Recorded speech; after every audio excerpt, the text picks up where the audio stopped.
Well, it's always nice to be here. It's my, I think it's my fourth time at Sahd, and it's always been interesting and fun. I'm going to talk about this stuff. This is the first time I presented it, so the jokes will be new. And the results are new, and we haven't even published it yet, so this is kind of fun. This is joint work with Jerome Darbon, and it's a little bit orthogonal to what goes on here often, but anyway, let me start out with PDE of all things. So one of the things I've been doing lately is using ideas, of sparsity in continuous mathematics. That is, the whole idea that L1 implies sparsity can be transferred over to L1 implies compact support. I'll talk about that later. For solutions of differential equations, which is kind of useful in dealing with Schrodinger equation, but that's what I was going to talk about. But I have some new stuff which is slightly different. So it goes like this.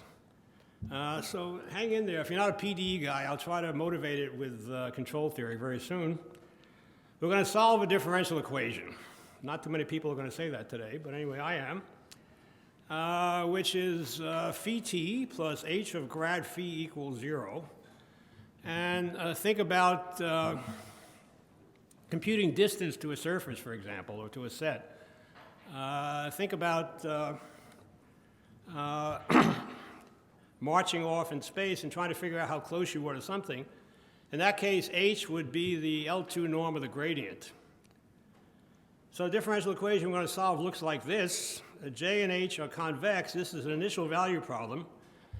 There's something called a viscosity solution to this thing, which gives you the physical, for example, what I just said, the physical distance to a surface when H is just the L2 norm of the gradient. And again, I'm going to mention this is joint work with Jerome Darbon, who noticed a beautiful connection between sparsity, L1 minimization, and a super classical problem that's been around for 50 years, namely, let me go back to the title, the curse of dimensionality. So the idea is you're solving a differential equation, x belongs to Rn, and for real problems in control theory, n is like 10, or I don't know what, 8, 6, even higher. And you can't do it. You cannot solve this PDE because of the enormous number of data points you need, grid points. So using numerical approximation is almost impossible for n, this is some PowerPoint thing, for n greater than or equal to 4, I should say. The complexity of a finite difference scheme is exponential in dimension. If you solve a PDE in dimension 3, you get an exponential e to the 3 number of grid points or something. Actually, if time is involved, it's e to the 4th. And you can't do it. But it turns out that by using all this stuff that we've been doing, optimization, L1 type optimization, you can do it for these problems in very high dimensions. And I think it's a big deal. We'll see if it really is a big deal. So the idea is we're going to solve a PDE without discretizing in space. The complexity seems to be polynomial in the dimension, in fact, linear in the dimension. In fact, it seems to only involve the number of points that you want to evaluate, but the dimension has almost nothing to do with it. And that's a big deal, if it's true. So let's see. So this all comes from control theory, which I just learned in order to, because I doing this problem. You're solving an ordinary differential equation. You're trying to steer something, okay? So the equation is dx ds is equal to f of x and a parameter alpha. Alpha is the control. The class of values that alpha takes on is called A. Okay, very good. You want to find the optimal A given a cost function. So it's an optimization problem. And C is some measure of something that you want to minimize. And G is the terminal value at time t. So this is a lot of information if you haven't seen it before. And it's new to me, so I sympathize. But anyway, it's a classical problem, which has been around for a long time with a lot of smart people working on it, Richard Bellman and Pontryagin. And the existence of solutions to these PDEs was basically cleaned up by Leon Jr. and Evans and Crandall in the last 20 years or so. So here we go. We want to compute the viscosity solution to that because we want to solve this problem. How are they related? This is the optimization problem. Minimize this.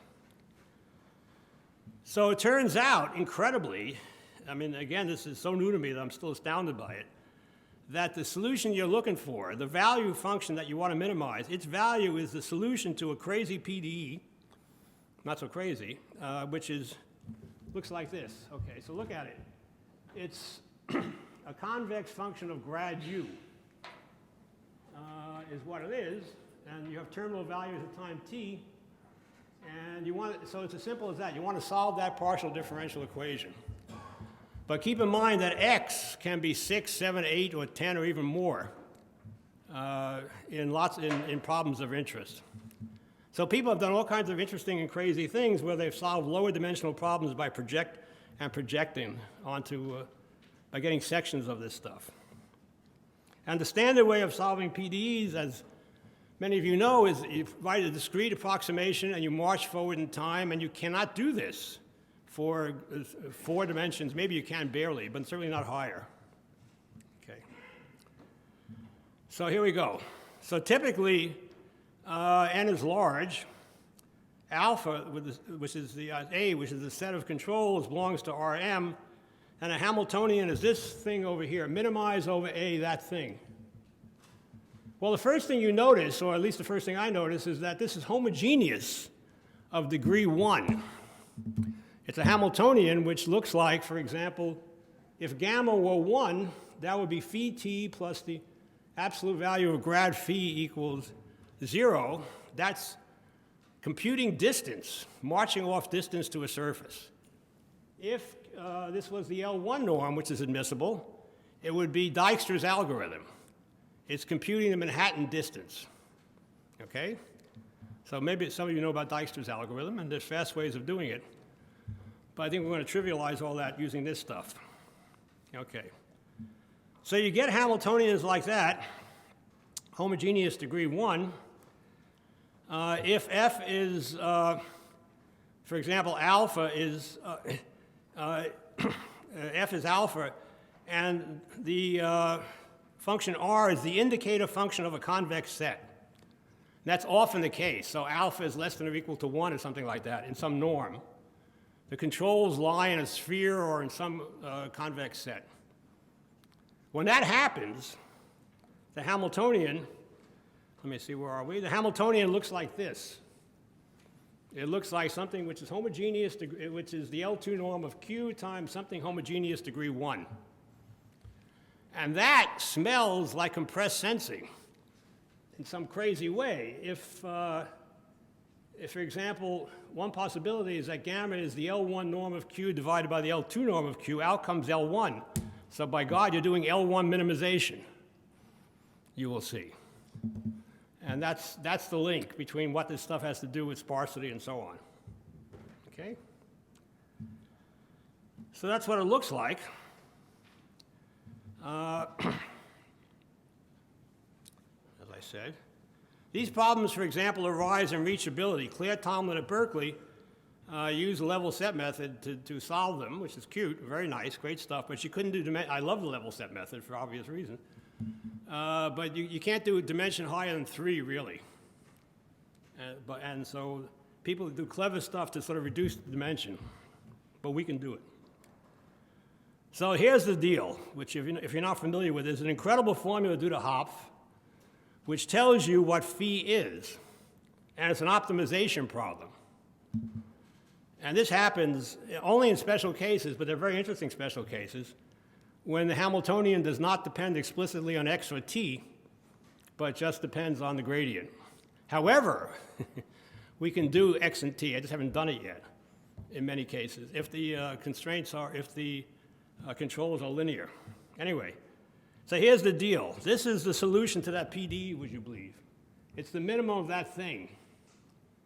And now we're cooking on all burners, because if one of those things looks like the L1 norm of V, we have fast methods to solve these problems because of compressed sensing. Okay? And of course, it's not always the L1 norm of V. That's the Manhattan metric. But it turns out that we can solve it without a theorem very fast for anything homogeneous degree 1 convex. And that means that we can solve these very high dimensional problems instantaneously.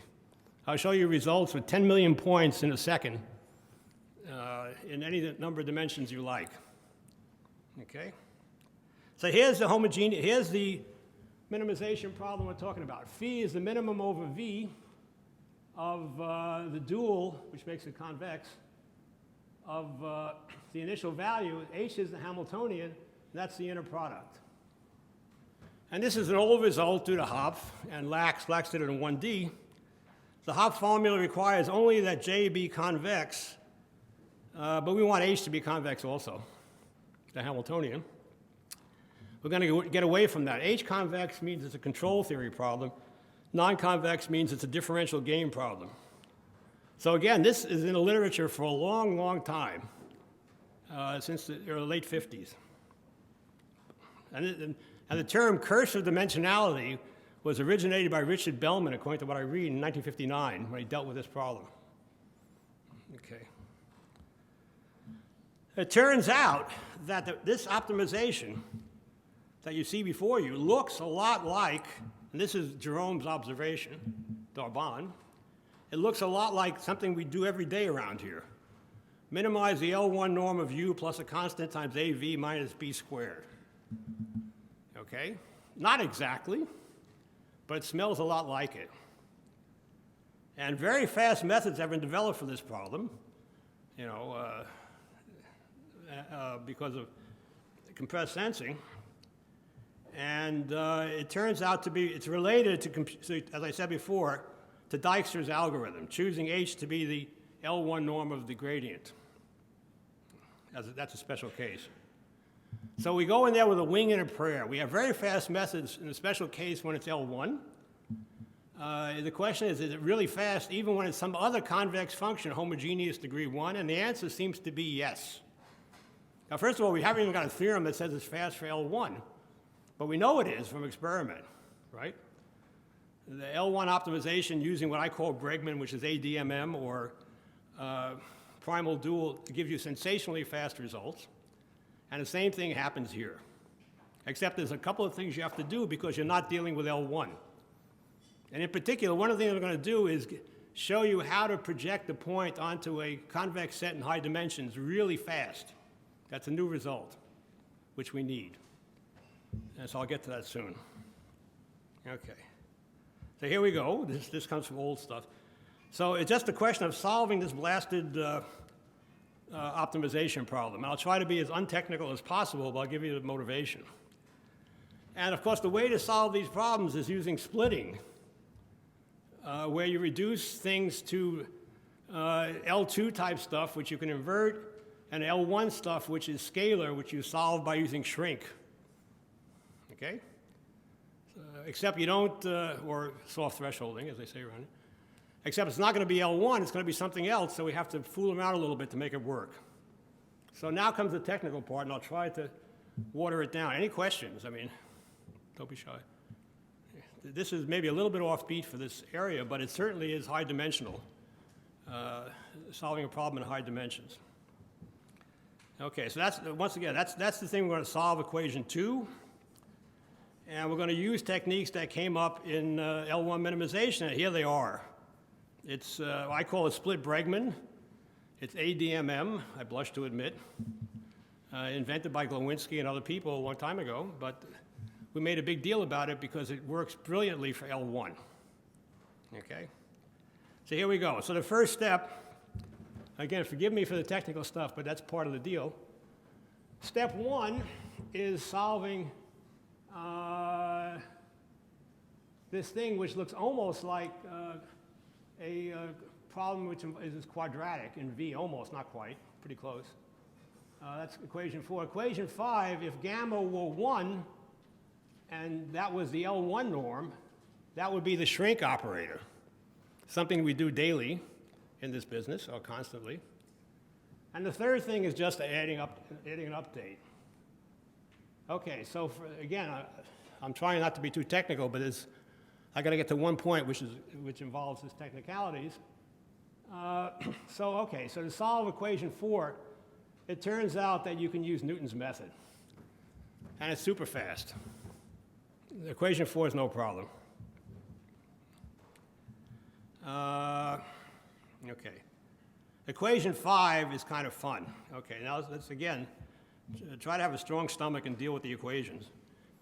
If that were the L1, if that gamma were, that term over there was actually the L1 norm of D rather than the L2 norm times that thing, which is admissible, then I would expect almost all of you know how to solve it. It's soft thresholding, right? Okay? So this is a generalization of soft thresholding. We're going to solve this problem for things which are homogeneous degree 1, which are not L1 and not L2, but something more complicated.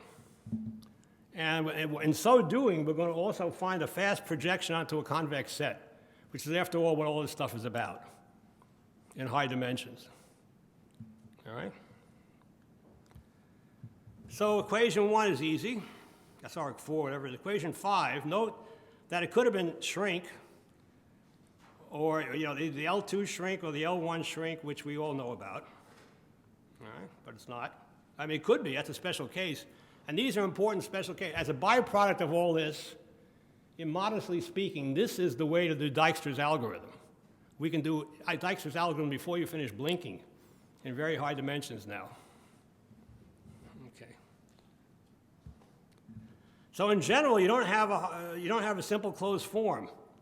And again, I just try to be calm when I do the technical stuff.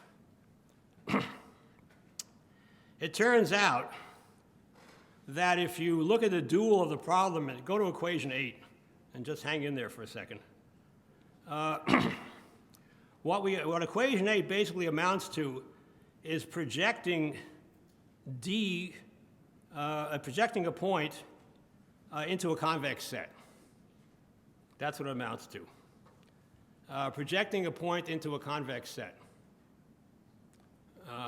Not a general convex set, not a cube as it would be for L1 or a sphere as it would be for L2, but a general convex set.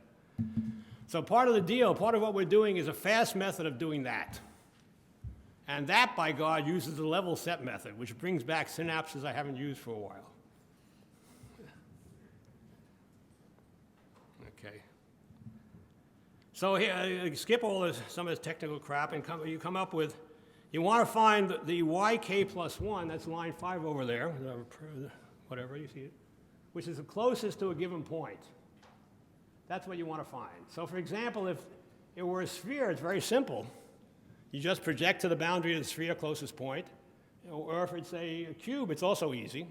However, it ain't easy in general. So this is one thing we have to overcome. How do you find a fast projection from a point to a convex set? And here goes. Okay. So for example, again, if we were solving the iconal equation, which reads off distance to a set, this will be finished. That's the end of the problem. We have the answer. We just iterate this thing and it converges before I finish my next sentence. If it were L1, same thing. However, it's not. So what you want to do is find the closest point to X lying in a closed, bounded, convex set in high dimensions. And this is a new way of doing it, coming up right now. Okay. So the first thing you got to do is, I wish I had a blackboard. How many of you know what the level set method is? Okay, one. This is the wrong audience. Level set method is a way of moving surfaces normal to themselves with a given velocity, period. Every time you go to a blockbuster movie and you see water, smoke, fire, and all that nonsense, those are my algorithms, by God, or jointly with Jamie, unfortunately. The level set method is a way of solving PDEs in such a way that you can generate surfaces that bubbles come together and there's no problem with topological change and all kinds of stuff. And that's a whole nother talk. But the first thing we have to do is to solve this level set problem. The first thing you have to do is, given a surface, which is this convex set we're talking about, you have to find a function which is negative inside, positive outside, and 0 on the boundary, and is reasonable. So for example, distance to the boundary might be it, but that doesn't work because we need some kind of superlinear behavior so that we can take the differential transform. So anyway, it turns out that you can do it. That is, if you know the shape of the surface, you can manufacture a function which is 0 inside, 0 on the boundary, negative inside, positive outside, and smooth enough so I can do what I want to do. Okay, that's what I got to do. That's not a big deal. Once you have that surface, you then move it normal to itself with velocity 1 until you reach a certain distance. Then you stop at that surface and you compute the gradient of the surface in space dimension, and you point back to where you came from. And by God, that gives you the closest point. Isn't that cute? If you track off the distance, take the gradient of the distance and push it backwards, you get the closest point. Any questions? That's it. And that turns out to be very fast and easy because it's equivalent to solving the same problem I've just been solving with a special initial data, with a special Hamiltonian, which is distance, which is L2 norm. So one more time, this is a lot of information, but the basic idea is this is a way of easily computing the closest point to a given point in a compact set to a given point out in space. And I tell you, it's really fast. That's the idea. Okay? So there's some technical stuff here which I will skip, but basically this is how you get the initial data.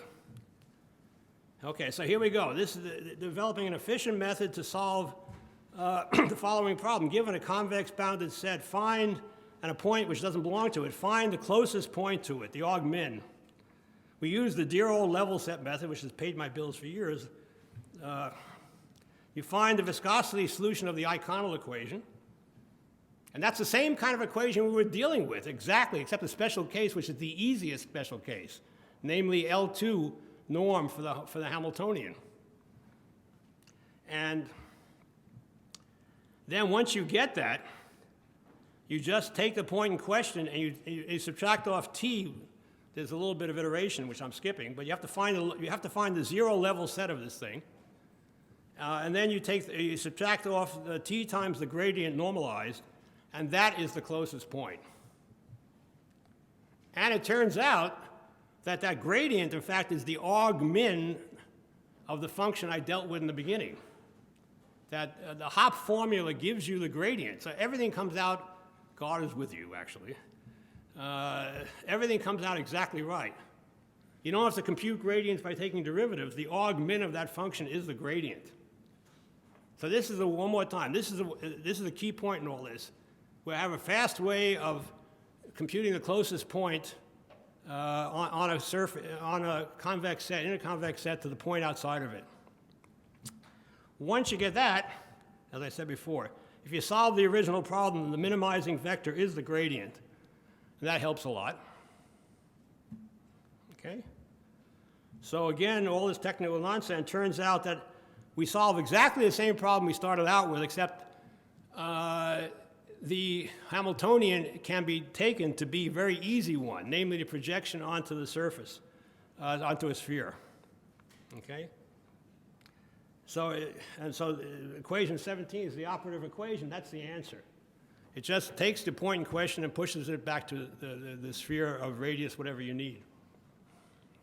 And that's because we've done a splitting step in all this. So again, there's a lot of technical stuff, and it's all new.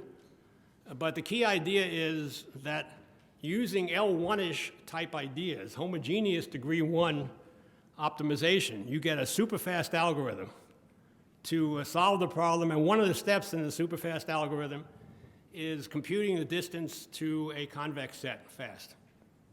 Okay? Question? So your method for computing the distance fast, is it something like a variational path following from your point to the set? Yeah, exactly. So you're finding the shortest path in some sense? Yes. If you take a surface and compute the locus of points of distance t or whatever it is to it. Okay. Now take that function as a function of x, take its gradient, and boop, right back to the initial data. Ain't that cute? That's it. And that can be solved super fast because it fits into this category. So what we've done via splitting is taking a more complicated initial value problem, which comes up in control theory, and reduce it to a simpler one because of splitting. And because of all the techniques that we have developed by rediscovering ADMM and so on for compressive sensing. Okay?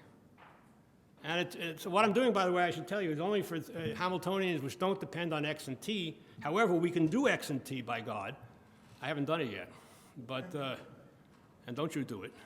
In fact, we haven't even written this paper up. This is the first time I've given this talk, and I trust you guys, so. Jerome is supposed to write the paper. I'm almost finished. Okay. So here we go. The rest of it is exactly the same. You can solve it using Newton's method or whatever. You get all this kind of stuff. So every step of the game, when you do the update, you do this projection. Okay. This is a minor comment. You can do it a different way or something. I'm almost finished with my talk, actually. Okay, so you can use the fact that there's an alternative way of doing the iteration, which is a parenthetical thing, which I'll skip. And let me tell you a little bit of history. I mean, I should give credit. Jerome came to me about 2 years ago.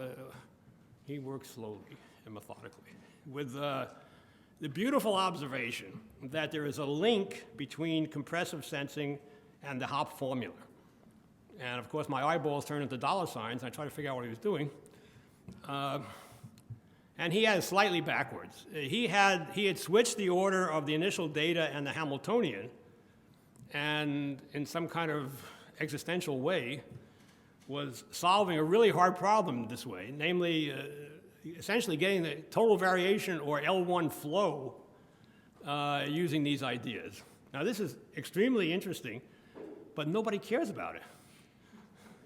And one morning I woke up and realized that if you switch the initial data in the Hamiltonian, everybody should care, because this will take care of problems in control theory that have been around for 60 years and unsolvable. And now they are, I think. Again, we have no theorem. Nobody tells you, nobody's proven that homogeneous degree 1 stuff is terrific when you do ADMM, but it is. Or if you did primal dual, and it is. And it has to do something with error cancellation, all kinds of stuff. I don't know what, if you look at the complexity, I have an old paper with Wotow and a few other people in which we prove convergence of these things in finite time, but it could be n to the e to the n to the whatever. But the complexity is 5 or something. I don't know what it is. It's very fast, without any theory. Okay. So here's some preliminary results. You can do 128 dimensions for this crazy thing for 1 million function evaluations in 6.17 seconds on a standard laptop. And we have some other results if I can find them. Hang on, let me see. I might need Galen for this, old buddy. If I can find one more transparency. I'm almost finished. It's a trick. Yeah, sorry about that. Oh, well, they're very easy. Yeah. I see a doggone 2. Okay. Yeah, let's make it full screen. Let's move this up. Yeah, how do you make a full screen? That's a good question. Oh, yeah. Yeah. Enter full screen. Yeah, very clever. Good. So this is hot off the presses. This is, Jerome is a fanatic. We could have had these results months ago, but he was trying to get it down to beyond belief results. So, for example, we can do 10 million seconds, and results are essentially independent of dimension. 10 million samples. What am I saying? 10 to the 7 samples for fairly general Hamiltonians. Each call is like 10 to the minus 6, so if you figure it out, it's about 2 seconds on this laptop core. I can read, I don't know what he's talking about, but anyway, here it all is. And this machine, You can sample this data and solve non-trivial, and this is without, we have fancier stuff we can do, non-trivial Hamilton-Jacobi equations, which arise in control theory, and they really do arise, by God. Well, each call is like 10 to the minus 6 seconds, so multiply that by 10 to the 7, so 2 seconds to do 10 million samples in 16 dimensions.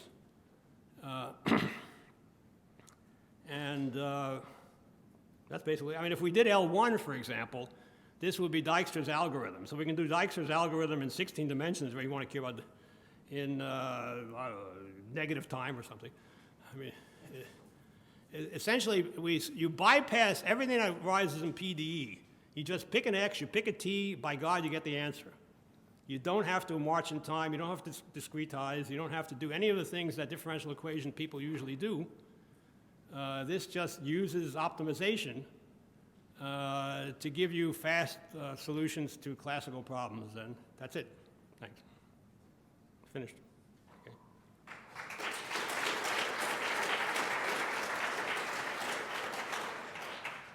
Thanks. So do we have any questions? Yep. Why did you use split Bregman instead of ADMM? It is ADMM. A split Bregman is, to my dismay, we found that after we wrote the paper, which has 2,000 citations, that it's the same thing. It is ADMM. It's precisely ADMM. Okay, but I saw that in the update of the dual ascent. Sorry? In the update of the dual ascent, The update of the dual, yeah? where you updated the Lagrange multiplier, Yep. there was no step size. It's buried in there. It's buried. Yeah, it's absolutely buried in there. Yep. No, so all the things that arise with ADMM are there. What's the right step size and all that stuff. But it's a very easy ADMM. Yeah. Any other questions? Yep. So it seems, I mean, some of the cost functions you're using, Yeah. maybe I'm not reading it right, they seem very simple. You can, I think, these control problems, right, if you have symmetric positive definite, some of them can even be solved in closed form, right? Very few. No, there's a whole. Complication coming, say, in this example. Every example. You can't solve these in closed form. What you can solve in closed form using Riccati equations and so on is when you add a quadratic term. So is the cost there like the 2 norm of y squared? Yeah, but the initial data is funny, so you can't solve it in closed form. I mean, obviously, yeah, of course you're right. If we were taking initial data which was a sphere or something, you would write it in closed form. So what do you mean by the initial data? Where you're starting out. What? Starting.